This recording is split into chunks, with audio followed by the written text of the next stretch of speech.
Hey viewers, welcome to episode 8 of my Matlab programming course, and today we are doing figures and plotting, as you can see on the screen here.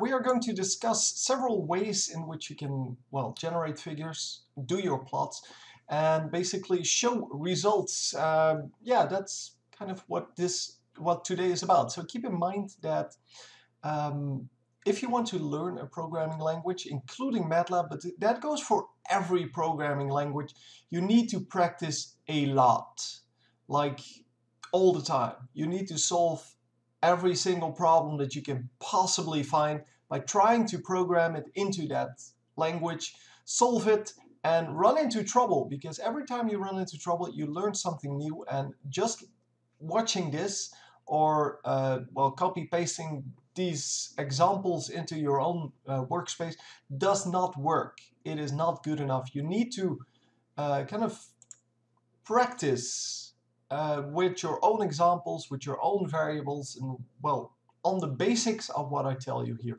But anyway, if you don't, that's fine too. I don't care. It's all up to you, of course. We are going to start with example 1, which is a very short example. It is how to open a figure. First of all, we're going to do the CLC clear close all. CLC clears the command window, clears the workspace, and close all closes all the figures, which is kind of important because we are doing figures today. So we are going to run through this a little bit. As you can see, the workspace or the command window got cleared there, so that's all good. So we're going to open a figure in one of 3 ways. There are 3 ways. First of all, you can do the figure, then you can do the figure with a number behind it, and then you can do the figure with a command behind it. Well, not actually a command, but a variable plus something else, or it's a formula. But it will result in a number. In this case, since a is 100, this will be 105. So the figure number will be 105. The difference between this and this is that this is bad and this is good. This is how it's everywhere in the help file. So if you search one of the help files, I haven't actually done this, but I'm pretty sure it works like that. Yeah, it just shows up like in all of the things where it shows how to do a figure. It will show up as just figure. You should never use that though, because if you want to go back to that figure later on in your program, then you're going to be screwed because you don't know the figure number. And now, if I open it now because I just closed all of the figures, it's going to result in figure number 1. And you will see that right here, figure number 1. But if I do it again, so if I take this and copy paste it into here, then the next is number 2. And obviously if I do it again, then it's going to be figure 3. So you kind of see how this goes.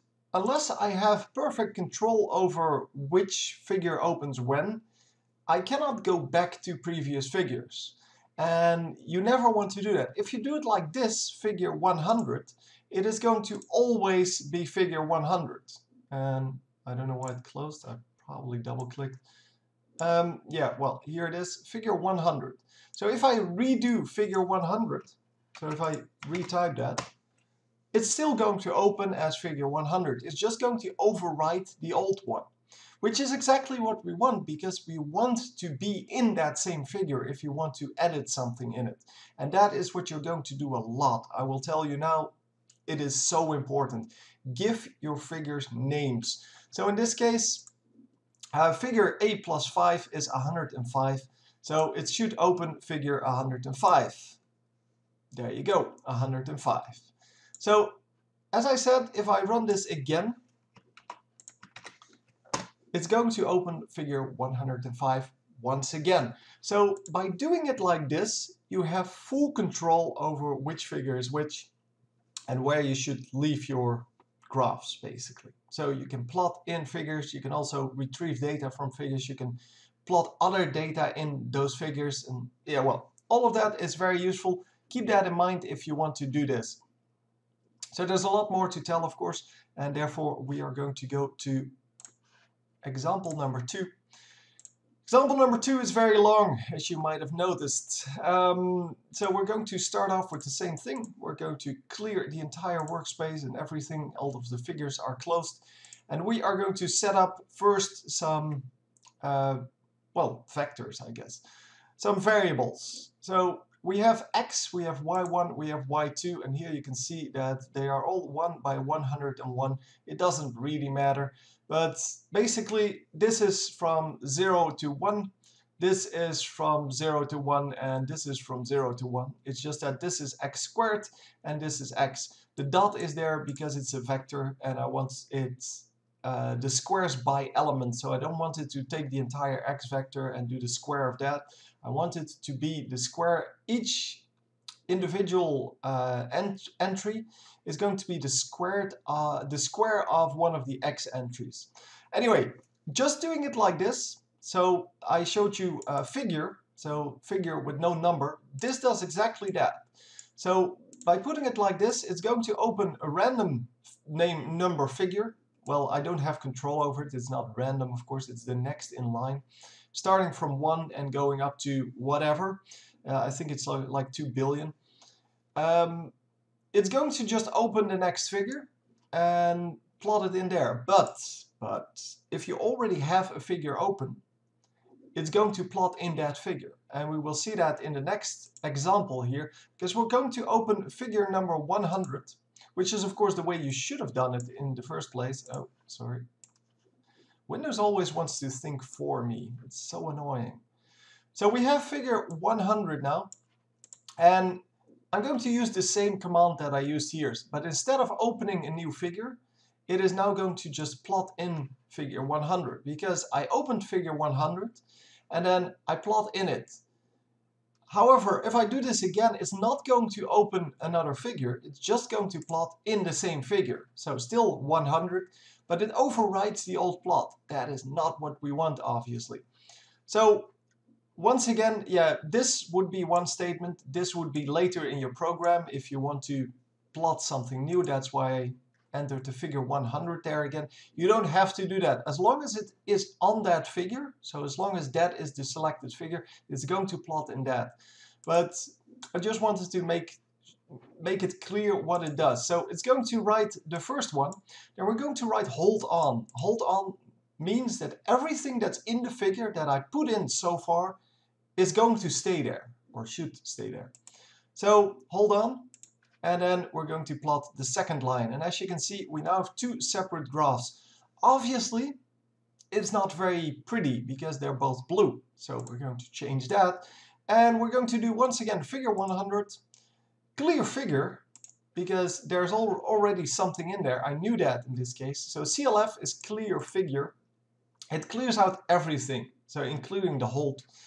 So you need to reapply that, but we're going to do the first one in blue, that's the B. Then we're going to do the second, hold on, of course.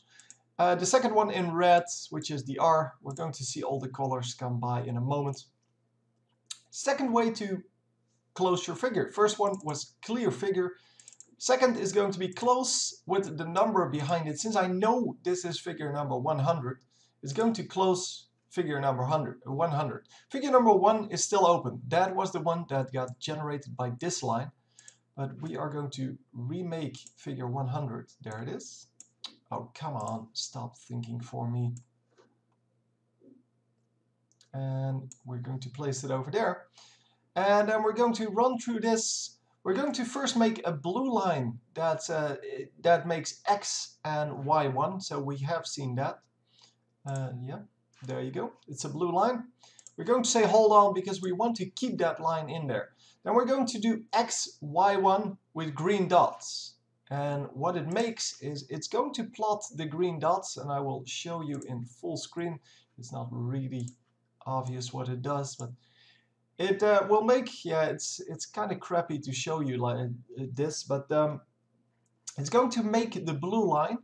And then on top of that, for each of the points in there, it's going to make a little dot. So obviously that can be useful.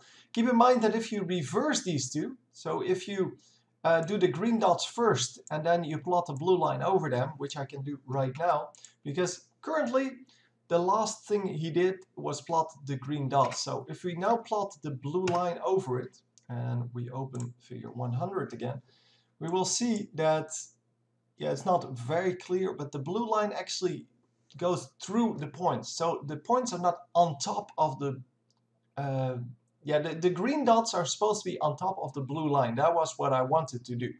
But in this case, it didn't do that because I plotted them the other way around, which makes the line a little more visible in this plot. But yeah, it's all up to you. You can decide what to do, but it's basically layers. You lay down the ground layer first. In my case, that was the blue line. Then I plotted the green dots on top of that. And then I plotted a blue line on top of that. So now the blue line is on top of the green dots. And yeah, whether or not I want that, that depends on, well, what I want. So red line, cyan dots. Cyan is kind of a, yeah, weird blue color. And as we will see, they are on top of the red line. Let's see if we can actually, yeah, the dots just stay very small. They don't scale with, well, my zoom. So basically, yeah, it screws me over. But if I reverse those two, I think you can see it here. Now it's almost a blue line. But if I plot the red line on top of that, then yeah, the blue line is kind of gone because there's now a red line on top of that. Anyway, you get the point, I'm assuming here. It's not that hard to grasp. So since figure 100 is still selected, and I am changing the x here, so x is now 0, 0.5, and 1. It's no longer 101 values, it's 3 values only. We're going to clear the figure, still figure 100. We're going to turn hold off. So now it doesn't remember anything from what we did previously. I don't want it to do that. So, and we're going to plot several different things. First of all, yeah, the blue line, we already saw that, how that looks. This is blue dots. It's just a dot, basically, for every point that you have, so 0, a half, and 1, it's going to plot a blue dot. Then we have blue pluses, that's fine too. The next one is blue pentagrams, which is a star with 5 points. Then blue circles, this is an O, by the way, so it's a P and an O. Then a star, so, or sorry, yeah, this is kind of the first star. No, this is a star, sorry. This is a star, now we get an X. That's the X, a square, diamonds. This is just a, yeah, a weird triangle. This is a triangle the other way around. Triangle to the right, triangle to the left. You can make whatever. And a hexagon, which kind of looks weird, but it's a star with 6 points. Then we're going to change the vector once again. So x is now 0 and 1 only, and we have a red line. So green line, blue line, cyan line, magenta line, yellow line, black line, and white line. There you go. That's all the colors you have. You can, of course, combine the colors with the dots or whatever you want. So you can also have the R+, you can have RV, you can have MV, you can have whatever you want. All the combinations between the colors that are over here and the signs that are over here. This, by the way, so if you just do blue and you have dots, it will plot like tiny dots. It's almost impossible to see them, but it can be useful for the situations where you kind of only want to have little dots because you want to have a whole cloud of points and all of these other signs would be too big. Then this would be ideal. So it can be useful, it's just not very useful very often. But if you want to have a whole cloud of points, just typing B for a point matrix, so not solid, because you can make lines with it, but you can also make just points with it. And well, just typing B would result in very small dots. Now we're going to close all, which is our last way to handle figures. So you have CLF, you have close and then the number, you have close all. That's basically all you need to manage your figures. And you can see that the control you get by actually getting a handle on your figure. So because I made it figure 100, I can close figure 100 and leave all the others open if I want to. That's very, very useful sometimes. Sometimes it's not, but same goes for clear, by the way. You can clear single things from your workspace. So if I want to clear X from my workspace, I just type clear X, and then it only removes X from the workspace. Sometimes that's very useful, especially if you have very large matrices and you want to get rid of them before calculating anything else, because it's all memory that's taken up. Obviously, it doesn't matter if there's only like 100 values in there, but sometimes you get the matrices of like millions of values, and yeah, you want to clear them as soon as you're done, obviously. So we are once again opened figure 100, and we're going to add a title to it. So title between brackets and between those apostrophes. This is the title. It appears here. You can also put titles on the X and Y axis. We will see that a little bit later. But you can do that as well. You can basically tune everything. You can tune this white color, this gray color, the axis, whether or not you want the axis. You can just do just about anything. It's all about knowledge and what you want, of course. So we're going to see a couple of those. First of all, we're going to plot some figures, blah, blah, blah. This is blue dots, obviously, and we're going to set the axis now to be a little bit bigger. So instead of 0 to 1 and 0 to 1, I want them to go from minus 0.01 to 1.01. That's the x-axis. And this is the y-axis. It has the same numbers, but yeah, you get the point. So you can see it's now a little bit bigger. It doesn't really matter too much, but yeah, it can be useful. And now I'm going to make them like super big. -1 to 2 and -1 to 2. And now we're going to see what all of these commands do. So you have a lot of commands for your axis, how you want them to kind of be interpreted, what you want them to look like, in short. Equal will make both of the axes not only equal, but also the distance here is the distance here. It can be useful sometimes. Most of the time I will use axis image, which has one more very valuable quality. As you can see, it makes the axis tight around the graph. So not only is this 0.2 equal to this 0.2, so that if I plot a circle, it will actually look like a circle. It is also exactly my data range. So it runs from 0 to 1 and from 0 to 1. And this distance is equal to that distance. At least that's the point. So axis square does nothing if it's already square, because that makes everything the same size. But because it runs from 0 to 1 on both sides, it doesn't really matter too much in this case. Axis tight does what axis image already did.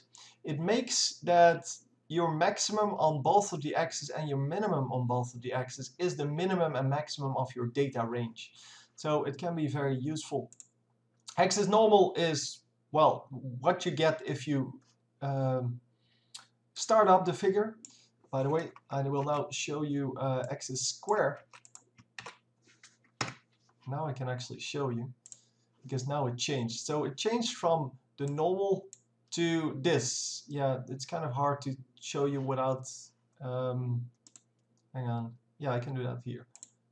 See, this is normal. And come on. This is square. Yeah, I cannot hit F9 here because then my recording gets paused, and that's kind of crappy. So yeah, the tights, I can show it like this. Yeah, we once again have the bigger axis, and now if I do axis tight, oh, hang on, let's do axis normal first.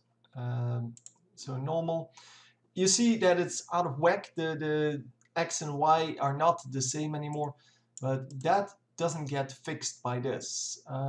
Evaluate selection, axis tight just brings it from 0 to 1, but keeps the same length. So the x-axis is longer than the y-axis, and if I drag this out, it's going to be longer. So it all depends on how big your figure is, what the actual dimensions of this is, or these are.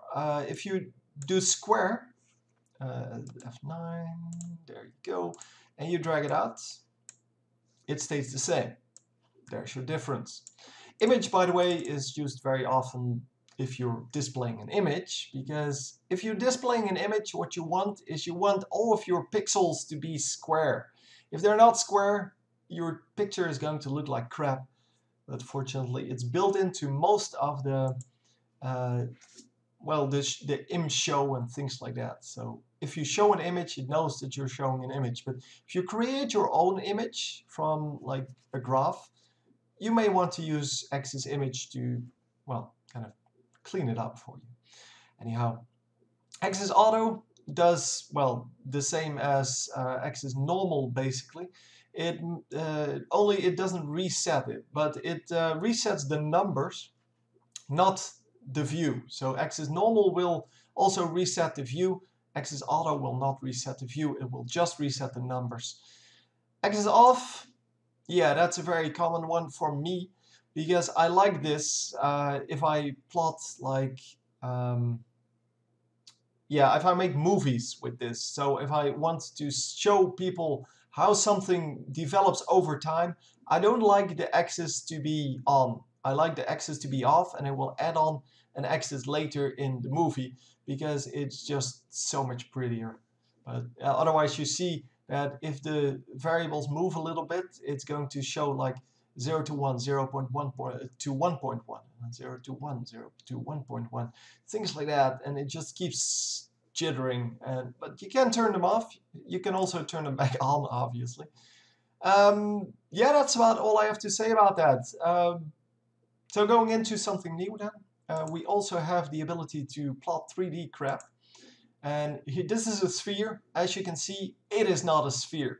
This is because the z-axis is actually shorter than the other axis. We have axis vis 3D for that, which makes it a sphere again.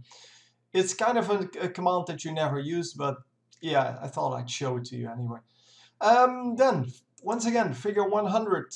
We're going to plot x versus y1, so just a line. And we're going to reverse the y-axis. So instead of going from 0 to 1, it's going to go from 1 to 0. And we will see that right now. As you can see, it reverses the entire thing. Sometimes that's useful. Just wanted to put that in there because, well, we're talking about figures and plotting, right? This is a very important one if you have, well, visual effects on your thing. So if you're editing photos or video or something like that, because the y-axis does get reversed in videos, for example. Because, well, that's the way it works. Anyhow, once again, last thing to show here is figure 100, clear figure, and then we're going to edit a whole lot of variables at once. And this is how you kind of edit those things that are on top of your graph. As you can see, these are bigger circles now. They have a black circle around them. There's a red line underneath.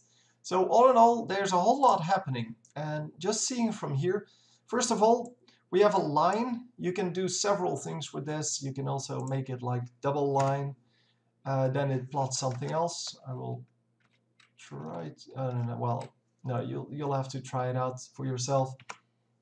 The minus means it's a line. If you do minus minus, it becomes kind of a, yeah, separate intersections. I don't know what, the dotted line, I guess.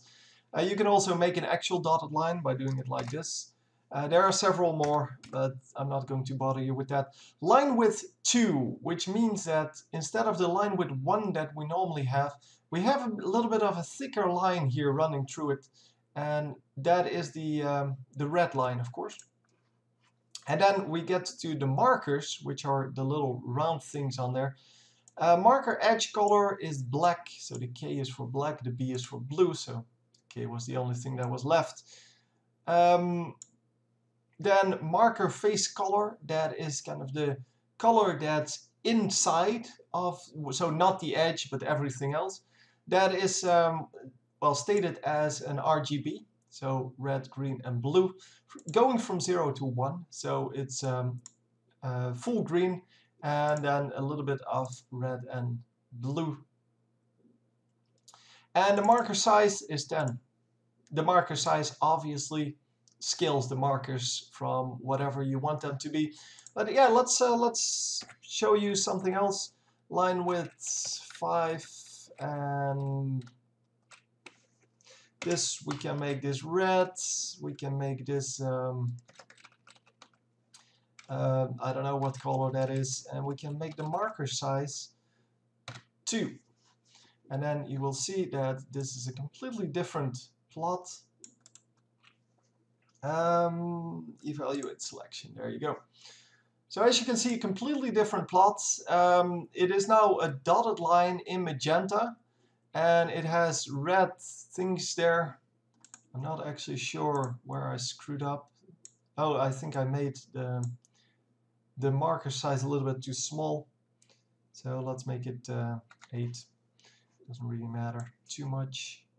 Oh, this is, no, it's not red. It's not red at all. So the face color does not show at all at the moment. And there it is. I think a little bit, yeah, it's a little bit greenish. But as you can see, the marker edge is pretty big. I didn't know it was that big, but the dotted line, maybe not that big, that great. Let's just show you the dotted line. Yeah, sure, we can have this. The dot dot dot on the end, or comma dot dot dot, means that you're going on with on the next line. So the command isn't finished at that point.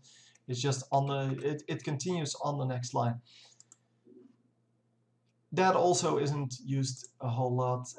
Yeah, we do want this on, and then evaluate selection. There you go. We now have the dot still there. I need to clear the figure first, of course. Let's do both. All 3. Evaluate selection. I don't know why it just doesn't want to close all. Let's do it again. Evaluate selection. I don't know why it plots these big round things, because oh, yeah. Okay, never mind. The O is for, so the M was for magenta, the O, I completely forgot that, was for the markers, so the marker shape, I guess. But as you can see, this is the dashed line, that's what it's called. If we want to make a dotted line, we can do it like this, I believe. Not actually sure, I don't use these very often. Normally I just use whatever is left. Yeah, this is a dotted line. You have several more. You also have, it's also one that I know, dot dash, which would make a dot dash line. Wow, you didn't expect that, I believe. I'm sure you didn't. Yeah, dash dot maybe, I don't know. You can look it up. It's all in the help files if you want to know that. I'm going to go back a little bit. Yeah, I want to keep my my examples, so that if I have to review something, I still have it. Anyhow, on to example number 3 then. So we're going to first of all clear everything.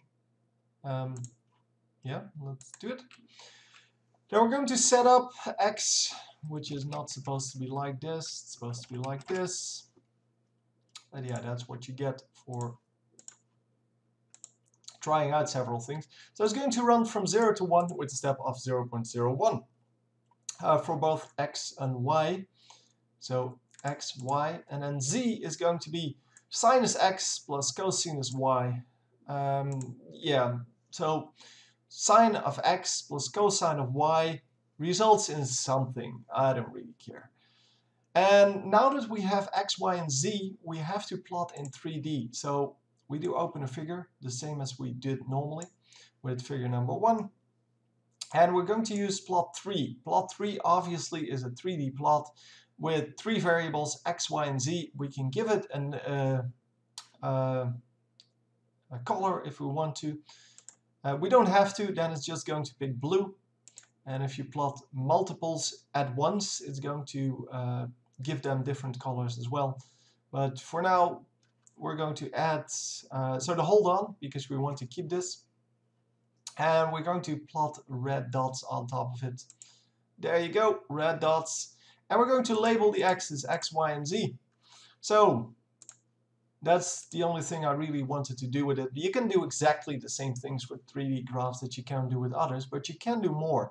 This is rotate 3D. If you click it, you can rotate the graph and you can see the graph from all perspectives, as you can see. So you can see kind of how it runs, but what if I wanted to have another graph? So for example, I wanted to have the XY view. So this plots just X versus Y. This plots X versus Z, and this plots Y versus Z. Yeah, they are the same, obviously, because X and Y are the same. But yeah, you can see, even from this, you can rotate back and forth and do whatever. You can also zoom in if you want to. You can pretty much do whatever you want with your graph if you want to show people what you made, because obviously the original view is not a very good view of what's happening. So if you want to rotate that, then yeah, this is a much better view. And because you labeled the axis, it still says x-axis, y-axis, and z-axis. And you can kind of rotate it around and you will still see x, y, and z. Which is not a very common way to plot it, but you can if you want to. You can just rotate it the way you want and the way you want to show your thing, so the thing that you actually made. And if I made XZ, then it still plots those labels with it. So all in all, that's what I had to say about figures. As I said, next time we will probably go into, well, a real program. Oh, sorry. Oh, completely forgot one of the examples. I thought that was the last one, but we have one more. So I didn't clear and close all and blah, blah, blah, but it doesn't matter. We have one more. I already showed you this in the last one. I forgot that I added it here as well. We're going to show a photo. Yeah, I already showed you this in the last one, as I said. It is very, very basic. What it does is we load in a photo first with imread. Imread photo, and we're going to store that in pixels, and as you can see, pixels is a pretty big matrix now. Then we're opening a figure, figure 1. Imshow is, yeah, you have imread, imshow, and imwrite. Imwrite is not used here, just in case you're wondering. Imshow pixels shows the pixels. It's already set to turn the axis off. It's already set to get axis image, which means that every pixel is now an actual square. Because if I didn't do that, well, it's automatic, but if you kind of turn that off, it stretches the pixels and it becomes a very weird image. Then I'm turning hold on because we're going to do user input on figures. Yeah, I was like, we're doing figures anyway. Let's just, well, tell people how to make user input on images. So here I'm making mouse input. That's the only thing I'm going to show you here. G input is your mouse input on a graphical thing, so on a figure. It has one value. Well, I only want to click once and then I want to continue from here. And I'm saying button is 1, which is left mouse click. Right mouse click is my cancel. So while an actual while loop, an actual reason to use a while loop here. While button is not 3, so as long as I don't right click, I'm going to stay inside of the figure. And what I'm going to do is I'm going to capture X, Y, and the button from my inputs. And if I left clicked, then it will plot pentagram in cyan, so that's the little weird blue color, on X and Y, so basically where I just clicked. If I click the middle mouse button, which is button is 2, it does nothing. If I do button is 3, it's not going to do this because this is only for button 1, but it is going to get us out of the loop. So let's see how this works. We're going to hit F5. So as you can see, it opens the figure for me. I can put it on full screen or keep it as small, that small. I can click at points and you can see that the pentagrams actually do appear. And then if I right click, I'm out. It doesn't close the figure because I didn't tell it to close the figure, but I could have added that. So let's make it a little bit better here. We're going to do close 1, and let's say we wanted to have the X and the Y stored. Then we're going to do XY matrix, and then the current row, yeah, we don't know that yet, comma 1, no, let's do both of them at the same time, is XY. So we want to store everything, well, not everything, only the positions of those pentagrams. So every time button 1 is clicked, it's going to store the X and Y in this. But we need several more things. First of all, row is row plus 1. We need to define row. Row is 0 to begin with, because that way the first time it runs it will turn 1, and so this will be 1, and all will be well. Then, as you can see, it has a little red squiggly line under this. The variable may be unused, and it changes size every iteration. Okay, we can fix that. First of all, if you want this to be, well, you can kind of do it like this. 0, 0. Now it doesn't give that that thing anymore where it says that it changes with every iteration. It still does, but it doesn't see it now. So if you want to kind of have the green thingy here, then yeah, sure. The thing is now, however, it still doesn't do anything. So we close our figure and let us, I don't know, store the XY matrix.